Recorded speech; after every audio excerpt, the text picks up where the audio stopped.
අයිබෝන් යාළුවනේ ඔයාලා සාදරයෙන් පිළිගන්නවා අපේ YouTube channel එකට. මේ තියෙන ලස්සන දියැල තියෙනව නේද? ඉතින් අපි අද ඔයාලට කියලා දෙන්න යන්නේ කොහොමද අපි මේ ලස්සන දියැල බලන්න යන්නේ කියලා. මායි මගේ යාළුවයි බොහෝම ලස්සන සුන්දර උදෑසනක සීතල හිමිදිරියේ උදේ පාන්දර 6ට විතර අපි ගියා මෙන්න මේ හයික් එකට. මේක තියෙන්නේ සැක්‍රමැන්ටෝ වල ඉඳන් 20ක් විතර I-80 එක පැත්තට වෙන්න තියෙන urban හරි. ඔයාලට මෙන්න මේ සයිට් එකට ගියාට පස්සේ Hidden Falls Regional Park එකට හොයාගන්න පුළුවන්. ඔයාලට වෙනවා ටිකට් එකක් ගන්න මේකේ පාකින් වලට. ඒක හරිය අමාරු දෙයක් නෙමෙයි. ඩොලර් 6ක් හරි 8ක් හරි වෙන්නේ. මේ ඊතලෙන් පේන හැටියට මෙතන ඉඳන් මේ කියන Hidden Falls එක තියෙන තැනට මේ පාර දිගේ අපි ඇවිදගෙන ගියේ. හරිම ලස්සනයි දෙපැත්ත. පාර දිහා බලාගෙන යනකොට ඒකේ ගල් තියෙනවා. හැබැයි ගොඩක් අමාරු නෑ. ෆැමිලි එකත් එක්ක යන්න පුළුවන්. ඉතින් මායි මගේ යාළුවෝ වරුණයි මොනවා හරි පච ටිකක් කතා කර කර ඇවිදින්න ගියා මේ විදිහට. මේ උදේ යනකොට දී උෂ්ණත්වය නම් එන්න ඇති ෆැරන්හයිට් වලින් 40 ගණනක්. බොහොම හීතලයි. ග්ලව්ස් දාන් යනවා. ඉතින් මේ අන්තිම ටිකේදී ටිකක් ගල් වැඩිපුර තියෙනවා. ඔයාලට බලා ගන්න පුළුවන් මාර ලස්සන මල් පිපිලා තිබ්බ අපි යන දවස්වල. හැබැයි ස්ප්‍රින්ග් එකේ යනවා නම් තවත් ලස්සනයි. සෝදගෙන යන හින්දා මේ වගේ වැටවල් ගහලා තිබ්බා. ඉතින් අපිට මෙතනට යන්න පටන් ගත්ත තැන ඉඳලා කොහොම හරි පැය භාගයක් විතර ගියා. 71මාරක් විතර වගේ යනකොට තමයි මේ ලස්සන දියැල හම්බ වෙන්නේ. එතන තිබ්බා පාරවල් කීපයක් බෙදලා යන Google Map එකේ නෑ. හැබැයි ඇත්ත මැප් එක බලාගෙන යනකොට අපිට ලේසියෙන් කොලේ බලාගෙන යනකොට ඇත්තම කියනවා නම් අපිට පාර හොයාගන්න අමාරුනේ නෑ. ඉතින් කලින් දවසේ වැස්සෙන හින්දා වතුර ටිකක් වැඩිපුර ගලාගෙන ආවා. ඉතින් අපි දැන් මේ ඇවිදගෙන යනවා ඔය කියන Hidden Falls එක බලන්න. අපි බලමු කියලා මොකද වෙන්නේ කියලා. ඔයාලා යනකොට පොඩ්ඩක් පරිස්සමට යන්න. ලිස්සන තියෙන තැන් තියෙනවා. පල්ලෙහාට ගියොත් ඉතින් වතුරේ තමයි. මේ තියෙන්නේ අපි ගියපු Hidden Falls එකේ දියැල බලන්න හදලා තියෙන ඩෙක් එක. ඒකේ නම් තමයි වීඩියෝ ගත්තේ. එතනින් නම් බලාගෙන ගියහම හරිම ලස්සනයි. ඒක ලංකාවේ තියෙන දියැල තරම් සමහර ඒවා උස නැහැ. හැබැයි කැලිෆෝනියාවේ ඉන්න අපට මේක ගොඩක් වටිනවා. මේ වගේ දියැලක් දකින්න එක්කෝ ඔයාලා යන්න යොසෙමිටි නැෂනල් පාක් එකට. එහෙම නැත්නම් මේ තාහෝ පාක් එකට. එහෙම නැත්නම් අදේ නැෂනල් පාක් එකට. ඉතින් අපි ඒ Hidden Falls දියැල බලලා ඉවර වෙලා ආපහු ආපාරෙ නැතුව එතන වටෙන් යන්න පුළුවන් පාරක් තියෙනවා. ඒ නම් අමුතුම සුන්දරත්වයක් තියෙන මෙන්න මේ වගේ ඒ Hidden Falls එක හැදෙන ජල පාරට අපිට යන්න පුළුවන් වුණා. එතන ඉඳන් තියෙනවා වීවිං ඩෙක් එකක්. හරිම ලස්සනයි. ඉතින් ඒ වීවිං ඩෙක් එකේ ඉඳන් බැලුවාම අපිට පේනවා හරිම ලස්සනට ගලාගෙන යන මේ දිය පාර. රිලැක්සින් සිටුේෂන් එකකට කැමති නම් ඔයාලත් ඇවිල්ලා මේ හයික් එක එන්ජොයි කරන්න. ඉතින් මාළු නම් හිටියේ නෑ අපි බලන් ඉන්න දවසේ එහෙම පේන්න. හැබැයි සමහර වෙලාවට අනික් සත්තු අපිට හම්බ වුණා.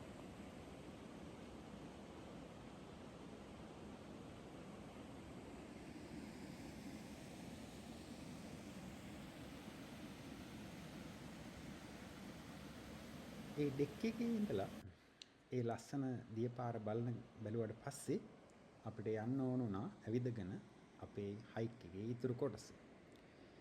ඉතින් මේ තියෙන්නේ ඒ හයික් එකේ යනකොට පාර දෙපැත්තේ තිබිච්ච ගස්වල රතු පාට ලස්සන ගෙඩි හැදිලා හරිම ලස්සනයි. මේවා ඩෙකරේෂන්ස් වලට හදලා තියෙනවා බට් ඇත්තටම බලා ගන්න ඕන නම් මේ වගේ හයික් එකක් ගියාම බලා ගන්න ක්‍රිස්මස් පුළුවන්. ඩෙකරේෂන් වල තියෙන ගෙඩි හිමිදිරි උදෑසනින් එනකොට පිනි වැටිලා මේ පාරවල් දිගේ ඇවිදගෙන යනකොට හරිම අමුතුම නැවුම් අත්දැකීමක් තමයි තියෙන්නේ. තාර දාපු නැති පාරක් දිගේ ගුරු පාරක් දිගේ ඇවිදගෙන යනකොට ඔයාලට දෙන්න හැඟීම කොහොමද? හරියට නිකන් අර නැවුම් පොළව ඇවිදගෙන යනවා වගේ. නැවුම් සුවඳ පොළවෙන් එන ඒ ඔක්කොම දැනෙනවා.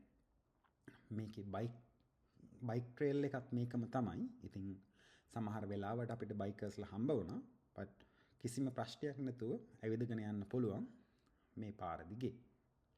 ඉතින් ස්ප්‍රින්ග් එකේ පටන් ගන්නකොට මේ ටික හොඳටම ග්‍රීන් වෙලා තියෙවි. මේ ෆෝල් එක වෙර වෙලා අපි දෙසැම්බර් මාසේ තමයි ගියේ. එතකොට ඒ තරම්ම ග්‍රීන් නෑ. ඉතින් ඔහොම යද්දි අපිට පුළුවන් වුණා දීපාර ගාවටම යන පුංචි අතුරු පාරක යන්න. මේ අපි යන්නේ ඒ පාර දිගේ. ඒ පාර දිගේ යද්දි පිනි වැටලා තනකොළ වලට පුදුමාකාර ලස්සනක් තිබ්බේ. ඉතින් වතුර ලංකාවේ නම් අපි මේක බලනකොට අපි ඩක් ගාලා වතුරට බහිනවා. හැබැයි මෙහිදි වතුරට බැස්සොත් එහෙම කකුල් දෙක ගල් වෙලා තමයි තියෙන්නේ. හේතුව වතුර ගොඩක් හීතලයි. ඉතින් අපිට වතුර අල්ලලා බලන්න පුළුවන්. හැබැයි හීතලයි.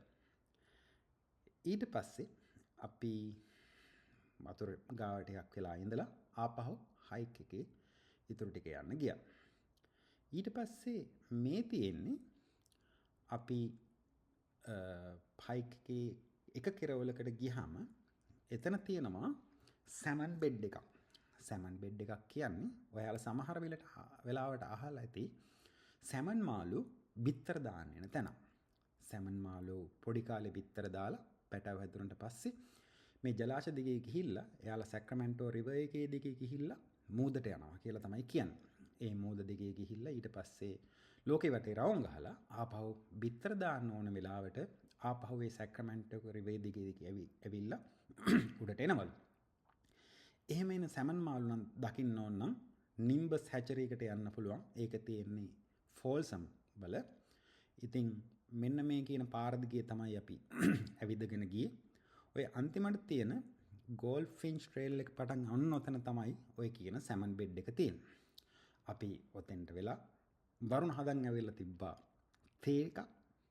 ඒකත් බීලා ඉඟුරු බිස්කට් එකක් කාලා ඊට පස්සේ පුංචි වෙලාවක් ගෙමන් ඇරලා අපි ආවා අනිත් පැත්තෙන් ආපහු එන්න. ඒ යන අතරතුරදී මෙන්න මේ ලස්සන වත්තක්. ඇත්තටම වත්තක් කිව්වට මේක පාක් එකක්. මේකේ කවුරුත්ම නැහැ. අපි විතරයි. හරිම ලස්සනයි ඇවිදගෙන යන්නේ. ඉතින් අපි ඒ විදිහට ස්වභාවික සෞන්දර්යය බලාගෙන ඇඟත් මහන්සි කරගෙන ඇවිදගෙන ආවා. ඒ ඇවිදන් යනකොට අපිට මෙන්න මේ විදිහට මේ හරියේ මුවොත් හිටියා. හැබැයි මවුන්ටන් ලයන්ස්ලත් ඉන්නවා කියලා නම් තිබ්බා. ඉතින් මේ තියෙන්නේ අපි ආපහු ඇවිදන් ආපු පාත් එක. මේ පාත් එකේ ආපහු මුළු වටේටම මයිල්ස් 8ක් විතර වුණා. ඉතින් ආපහු අපි පාකින් ලොට් එකට එනකොට මේ තියෙන්නේ අර කොළපාට තනකොළ මැද්දට පිනි වැටිච්ච අත්දැකීමේ එක් සොඳුරු මොහොතක්. ඉතින් අපිත් එක්ක හයික් එක ආවට ඔයාලට ගොඩක් ස්තුතියි. ඔයාලත් ඇවිල්ලා බලන්න මේ හිඩන් ෆෝල්ස් පාක් එක.